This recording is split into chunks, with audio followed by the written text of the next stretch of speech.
this hour on VTV News. Prime Minister pushes progress on Long Thanh Airport project.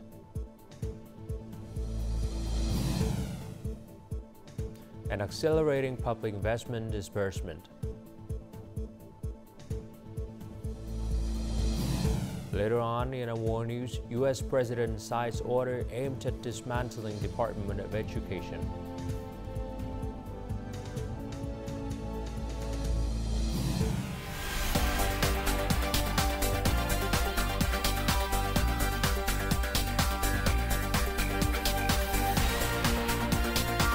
Broadcasting from Hanoi, the capital of Vietnam. VTV News starts right now. Hello, it's 8 a.m. local time in Hanoi. You're watching VTV News. Prime Minister Phie has directed that Long Thanh Airport be completed by December 31st, 2025. During his site inspection and meeting with relevant agencies and local authorities on Thursday, he emphasized the urgencies of accelerating progress on both the airport project and its connecting expressways and roads. On his 7th visit, Prime Minister Phie inspected the Long Thanh Airport project, a national key initiative with a Phase 1 investment of nearly $4.3 billion USD, urging swift resolution of obstacles. He welcomed progress on the Bien Hoa Vung Tau Expressway and T1, T2 routes, emphasizing that connecting roads must be completed alongside the airport. Key facilities, including state agencies, customs, and immigration offices, are under construction. The Ministry of Agriculture and Environment was instructed to complete the quarantine agency headquarters by December 31st. The project must be basically completed by December 31st, 2025. No delays. It must stay on schedule, or those responsible will be replaced. Contractors must make every effort to ensure timely completion. The Ministry of Construction is tasked with keeping the project on track. For Component Project 4, Prime Minister Phie instructed the Ministry of Construction to authorize Vietnam Airlines and Vietjet to invest in and operate aircraft maintenance facilities, ensuring fair competition and legal compliance. On the Bien Hoa Vung Tau Expressway, he commended Ba Ria Vung Tau and called for the province's section to open by April 30th.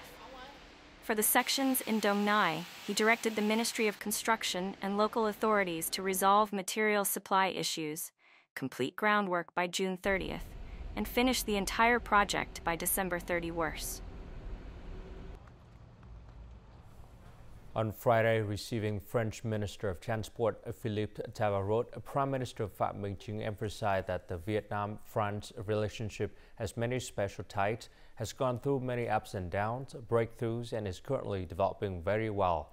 The Prime Minister said that Vietnam is focusing on developing strategic transport infrastructure and always welcomes and creates favorable conditions for French enterprises to cooperate and invest in Vietnam, including in the transport sector, a particular strength of France. The French minister affirmed that he would promote cooperation in the fields of transport more and more effectively, including human resource training, technology transfer, smart management, and preferential loan support.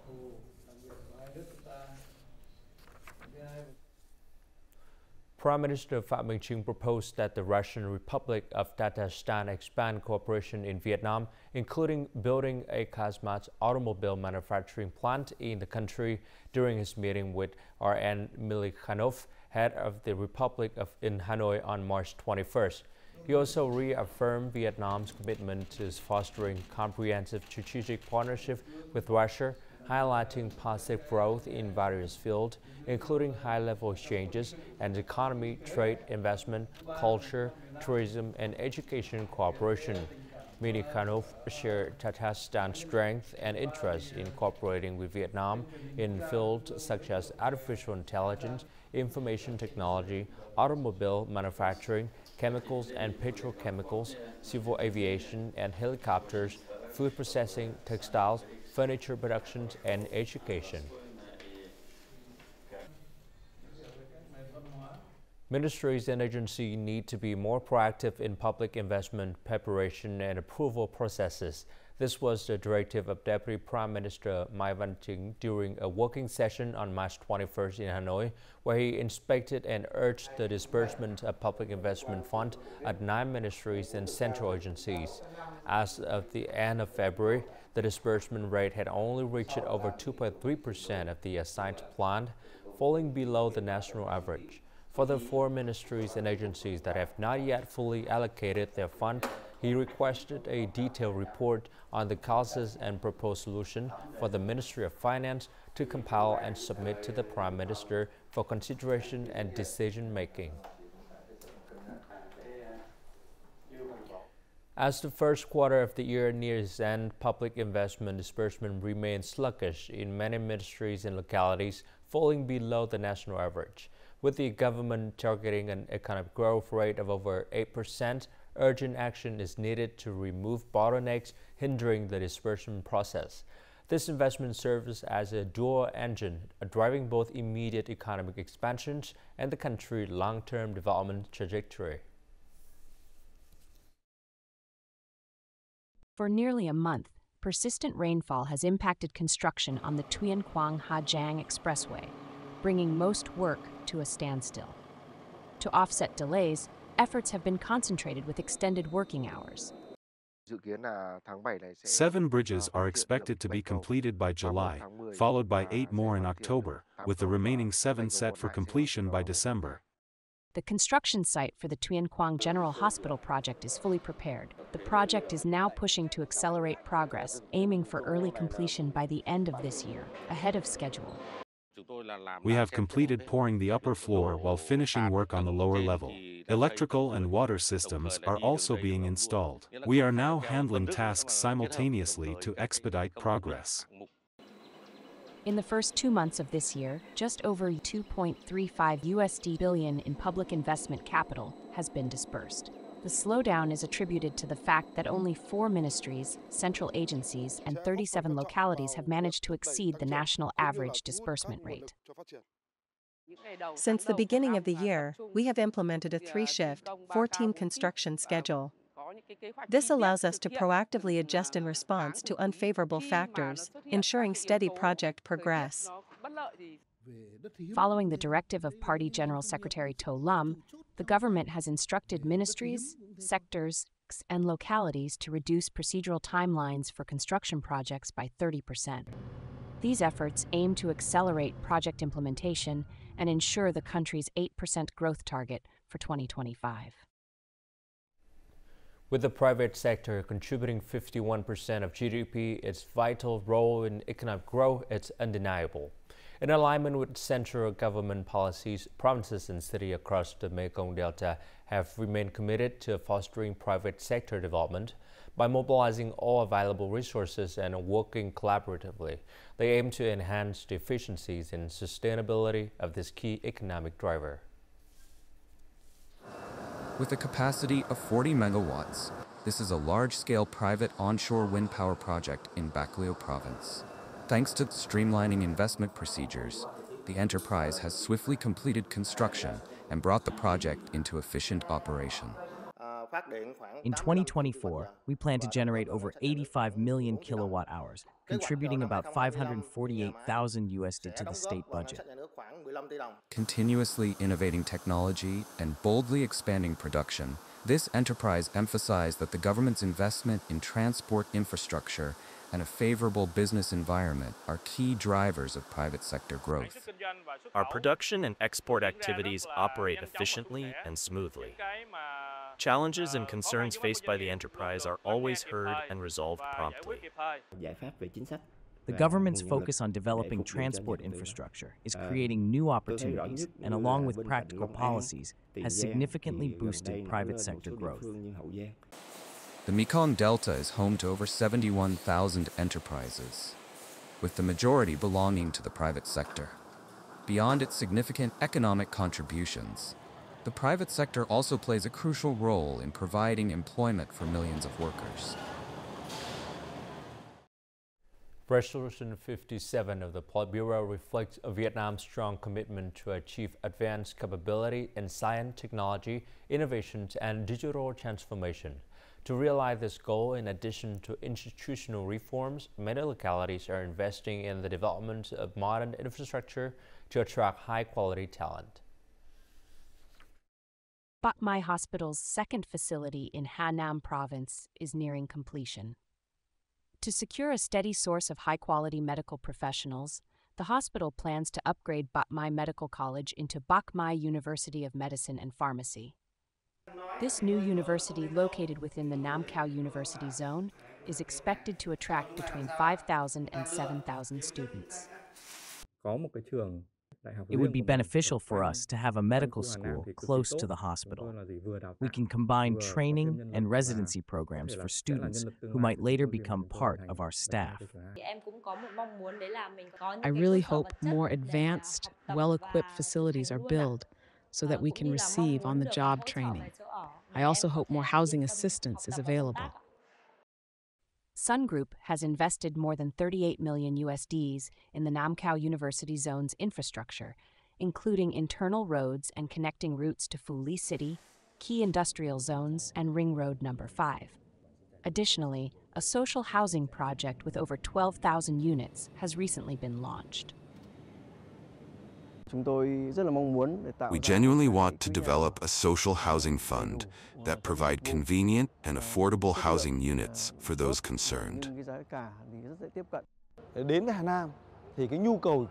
Accommodation demand is huge among the groups of university lecturers and migrating workers. Therefore, we have launched a social housing fund for these groups of people. Hanam aims to allocate at least 3% of its annual budget to the development of science, technology, innovation, and digital transformation.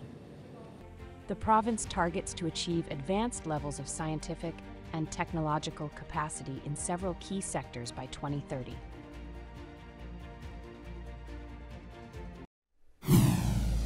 Coming up next on VTV News, creative use of AI helps reshape Vietnam television industry. And Vietnamese Intellectual Association in Belgium and Luxembourg launched it.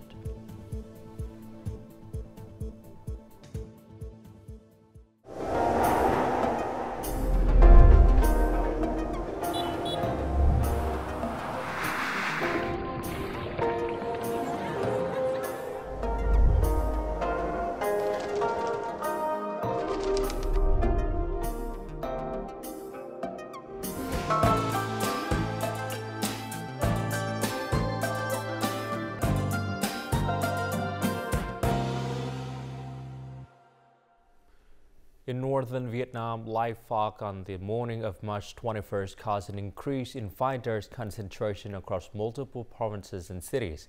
According to the Northern Environmental Monitoring Center, the Air Quality Index AQI in Hanoi, Thái Nguyên, Lạng Sơn, Bắc Giang, Hải Dương, Hưng Yên, Thái Bình had all reached unhealthy levels, marked in red on the air quality warning scale. Furthermore, according to the air quality monitoring applications, IQ Air, Hanoi was ranked as the most polluted city in the world with an AQI of 223. Residents are advised to wear specialized anti-pollution masks to protect their health when going outside.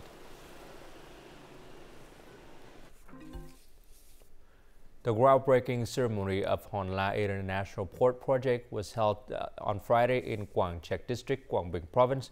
The project has a total investment of nearly $100 million on an area of nearly 40 hectares, divided into two phases, expected to be completed in 2 years. The port is planned to be located near the coastal shipping route, about 6 nautical miles, about 4 kilometers from National Highway 1A, and 150 kilometers from Cha Lo International Border Gate. This is a favorable condition for connecting goods from Laos, Thailand, Myanmar, and neighboring economic zones. For nearly 5 years, enforcement team has worked alongside fishermen to prevent illegal fishing and territorial encroachment.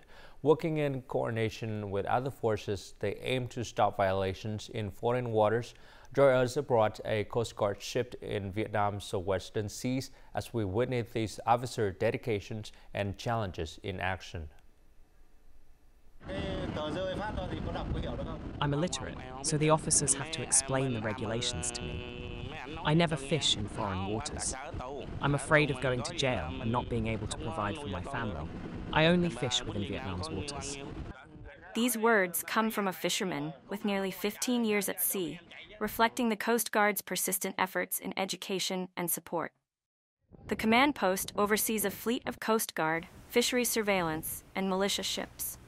These vessels patrol over 20 nautical miles along waters bordering Thailand, Indonesia, and Malaysia, forming a protective barrier at sea. The fleet is now on its 21st mission, with each deployment lasting at least 2 months, to maintain a constant presence at sea. Throughout the past 2 months, the Southwest Sea's weather has remained harsh and unforgiving. Currently, waves in our operational area reach level 4 to 5 or higher, with heights of 1.5 to 2 meters. In 2017, hundreds of fishermen were caught in foreign waters and repatriated. Today, enforcement efforts have established clear boundaries, eliminating arrests and reducing violations. We work with foreign coast guards, including those of Thailand and Malaysia, to prevent illegal vessel and goods transport while protecting domestic fleets. Standing side by side with fishermen, the Coast Guard carries out its noble yet challenging mission of preventing violations, educating crews, and supporting offshore fishing, all while safeguarding Vietnam's maritime sovereignty. Quảng Nam province has begun construction on a project to prevent erosion and protect the Hội An coast with a total investment of over $39 million. The project is scheduled for completion next year. Once completed, it will protect the land, homes, and life of more than 1,300 households and tourism infrastructure across an area of approximately 3.2 square kilometers. The project will also support local socio-economic stability and development, particularly benefiting Hội An tourism sectors and Quảng Nam province as a whole. Artificial intelligence AI is transforming the television industry, revolutionizing production processes and enhancing audience engagement. Broadcasters are increasingly adopting AI to modernize productions and deliver more engaging, personalized content. The Nghệ An radio and television station is among the pioneers in applying AI in news delivery. The station produces an 8-minute weekly news bulletin hosted by a virtual presenter, making AI more accessible to local audiences. Once you get used to it, it's not as difficult as people make it out to be. Anyone with passion can learn to work with AI, even without deep technical knowledge. Beyond virtual presenters, AI is also being used for editing, automatic subtitling, and creative design. The one selling point that set AI apart is its generative language model. AI now understands Vietnamese and has become more advanced and intelligent. It's up to us journalists to choose whether to embrace it or not. VTV Ratings, a new audience measurement system launched by Vietnam Television, VTV, leverages big data and AI to provide accurate and transparent audience insights. The VTV rating system combines the R platform with VTV's extensive data sources to analyze and deliver precise viewership metrics. We plan to cater to VTV channels for the first few phases before expanding to other networks. However, the rise of AI also brings new challenges, particularly from deepfake technology, raising concerns about security and ethics. Broadcasters are urged to establish clear guidelines for AI use alongside technological adoption. The Vietnamese Intellectuals Association in Belgium and Luxembourg was officially launched on March 20th in Luxembourg with the presence of Politburo member and permanent Deputy Prime Minister Nguyễn Hòa Bình. The association is a non-profit, independent organization registered in accordance with local law. It has gathered 150 members, including experts and intellectuals of Vietnamese nationality or Vietnamese descent, primarily in 4 fields: digital transformations, renewable energies, biotechnology, and education.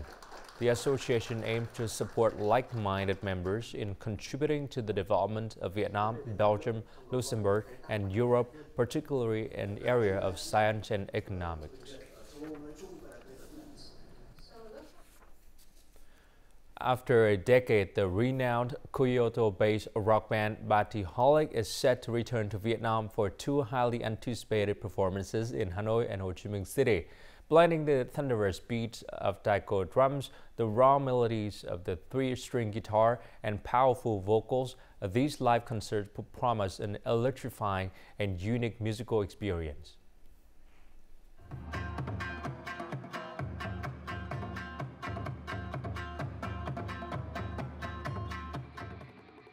The taiko drum, the heartbeat of Japanese festivals with its powerful and evocative sounds, now takes center stage in rock performances, brought to life by 5 artists passionate about their traditional instruments. Taiko drums produce a very loud sound and create a strong rhythm, especially during ceremonies involving palanquins, where everyone must synchronize with each other. The challenge is that if too many people modernize the tradition, it can become dull. The key is to find a balance, honoring traditional values while also respecting modern audiences' tastes and ways of experiencing music, successfully blending both aspects. We've experienced the fusion of traditional and modern music in many countries, including Vietnam. As for Japan, this is our first time experiencing it, and we are truly impressed by the band's performance. They perform with great passion in their traditional outfits. I'm impressed by the moment when the artist hyped up the crowd because it felt like music was truly connecting everyone. I didn't need to understand the language because music is a universal language. In the future, I also want to become an artist who can do that, using music to convey emotions and thoughts to people. First visiting Vietnam in 2014, the band traveled to Hue and Hanoi. Now returning, they promise to bring even more powerful rock-infused melodies. Using music as a bridge, they aim to break down language barriers and connect with audiences on a deeper level. The VTVgo connects traditional music with contemporary pop culture. So our expectation is that the Vietnamese people inspired by the performance of VTVgo tonight to think about how the Vietnamese people can connect traditional culture with the contemporary art. The upcoming music performance will take place on March 22nd in Hanoi, promising Vietnamese audiences a feast for the eyes and ears. Coming up next in World News, U.S. President signed order aimed at dismantling Department of Education. And South Korean National Assembly passes first pensions reform bill in 18 years.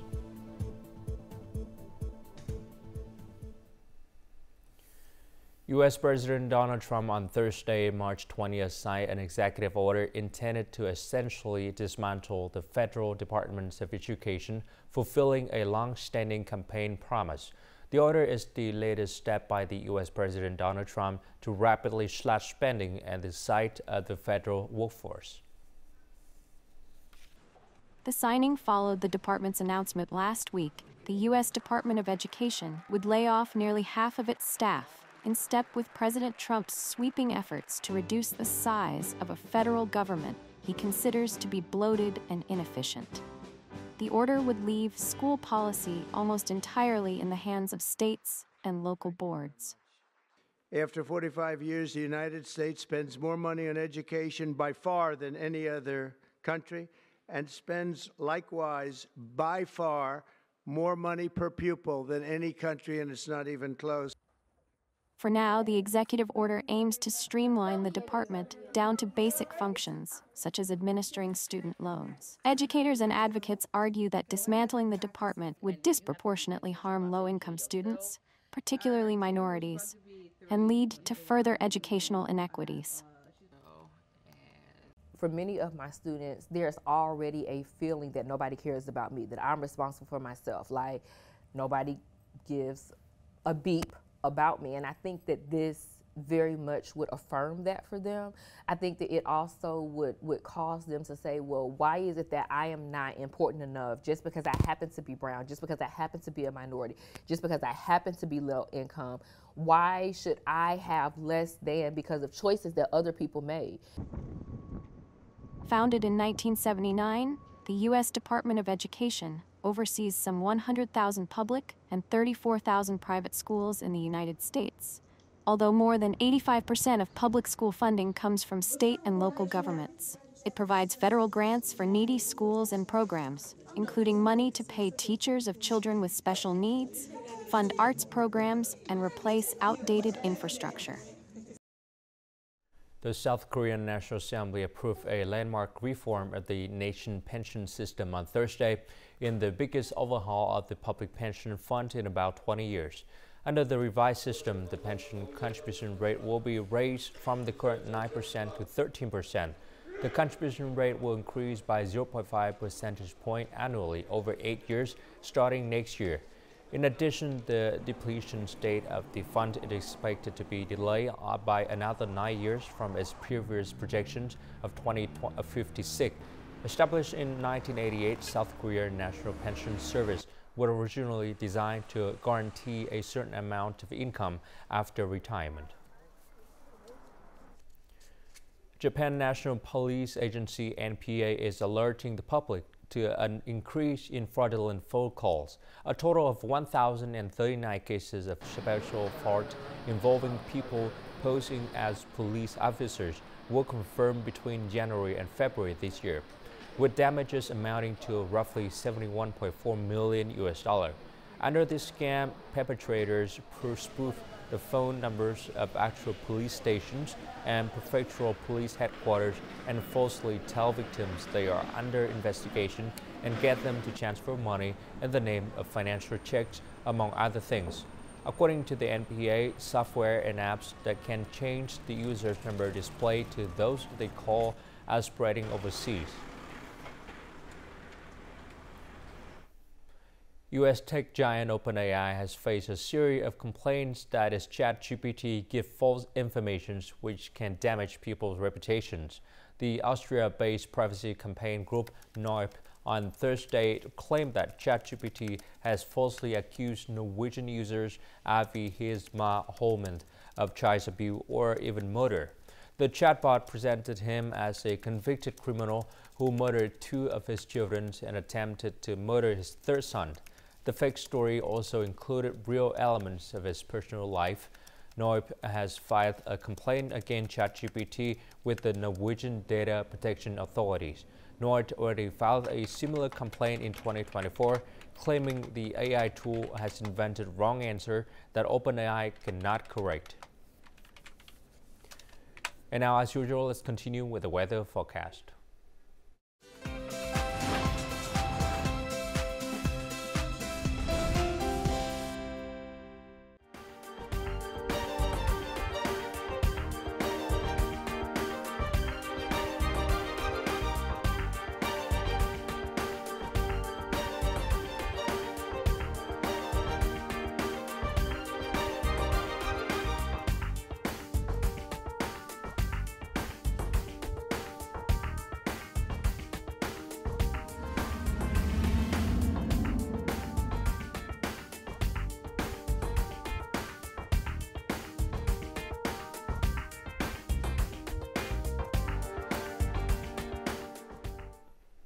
And that's it for this hour on VTV News. To rewatch our program, you can log on to VTVgo.vn or download our mobile application VTVgo. Thanks for watching and goodbye for now.